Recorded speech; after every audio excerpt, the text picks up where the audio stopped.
Folks, this is the first time I've given a lecture here in the United States in probably 9 years. A lot of what you're going to see here today is a first-time release worldwide of Technologies and Secrets.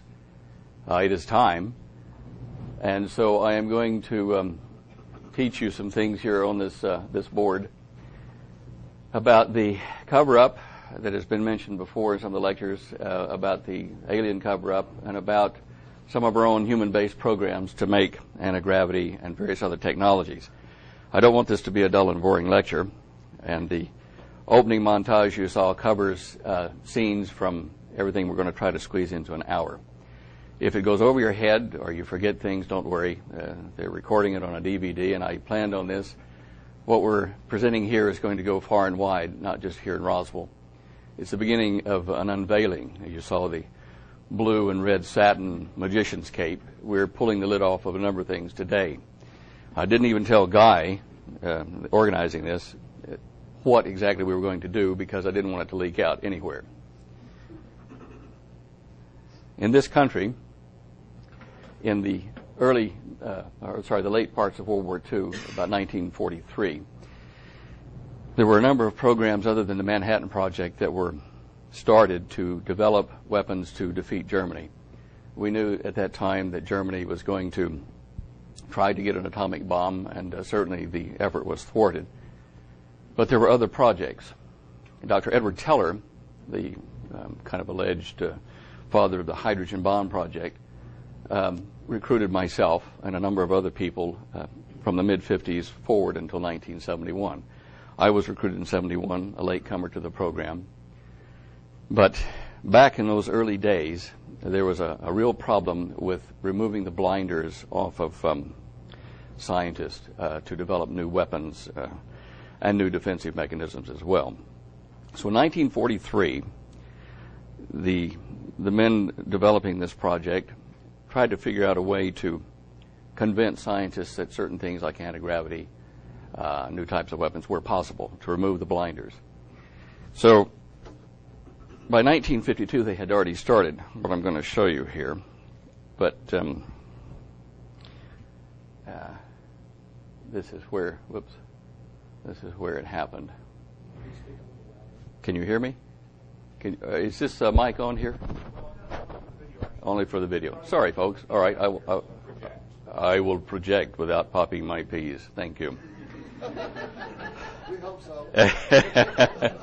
All right. In 1947, Jesse Marcel was heavily ridiculed over the release of the information that we had a flying saucer down.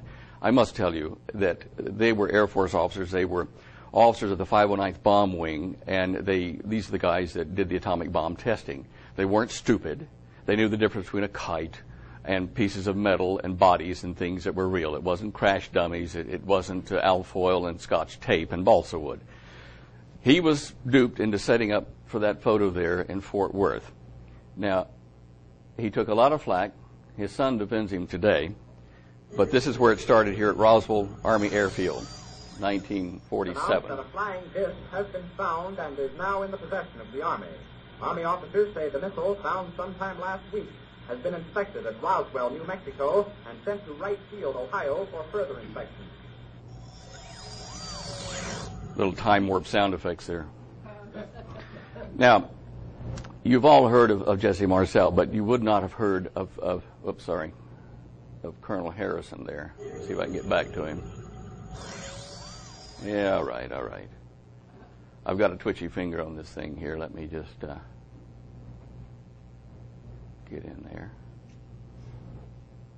Okay.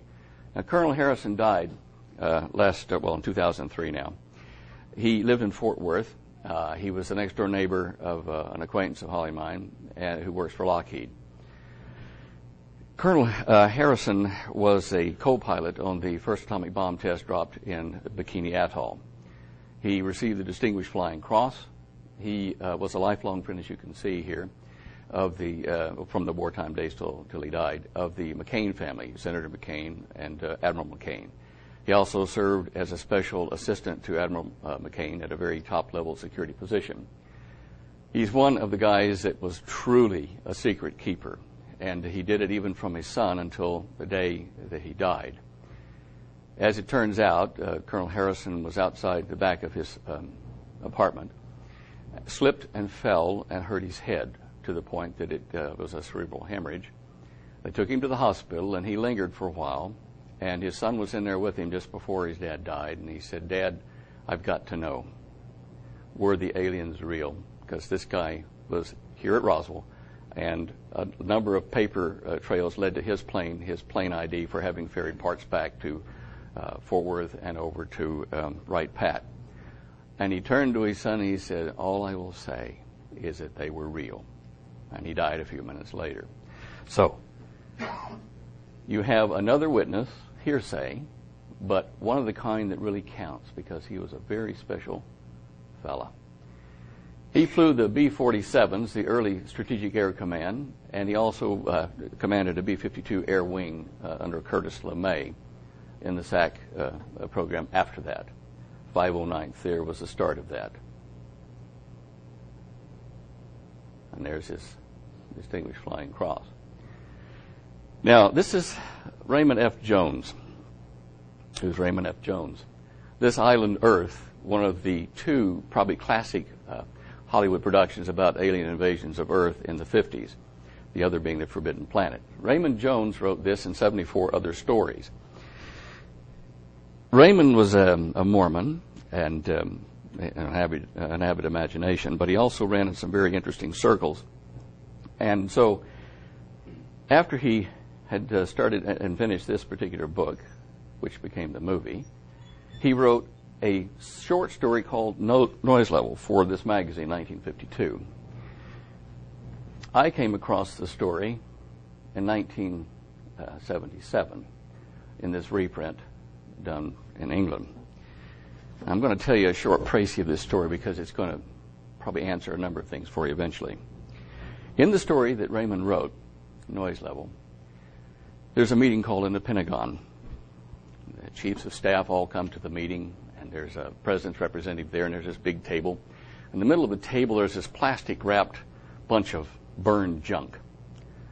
And it was sealed up, airtight, tied off anyway. And the president's aide tells the assembled scientists and professors who've been called in from all the United States and the generals, he said, "Look, I know you're not going to believe what we're about to tell you, but something extraordinary happened last week, and we need your help to solve the mystery." He said, "We have some of it on film. We were testing this young fellow's device. He's kind of a smart aleck, but we were testing it last week with him, and here's the film we took." And so they opened up the curtain, and the film starts. And you see this young, kind of red-haired, freckle-faced scientist-looking smart aleck, really a bright genius type.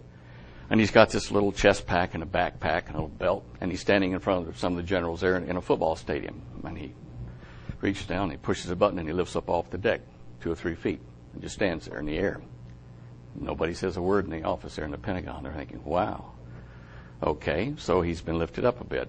Then he pushes another button, and he rotates sideways and lifts up about 40 feet and takes off, flies around the football field and comes back around for a low pass over the generals. Everybody ducks, and there's a puff of smoke. Quick explosion. He nosedives into the deck and dies. A ball of flame. The package on the table holds the remains of the guy's instrument. What's left after the fire melted everything together. He said, "Gentlemen, he died before he told us how he did it. This guy doesn't work for any government. He's just an individual. He doesn't have any university grants. He's just an individual, and he did this. Now, you've got to figure out how he did it. We've got his apartment. We've got his library. We've got his lab. We've got everything. You go and take his notes apart and figure out how he did this." Wow.